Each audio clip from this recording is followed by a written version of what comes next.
maging proactive at hindi reactive.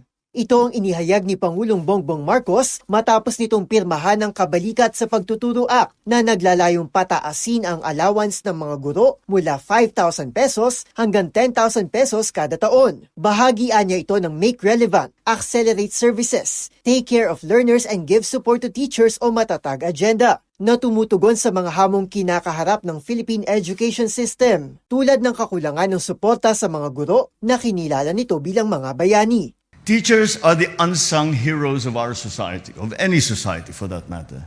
They toil and burn the midnight oil. They teach our children not for money nor for prestige.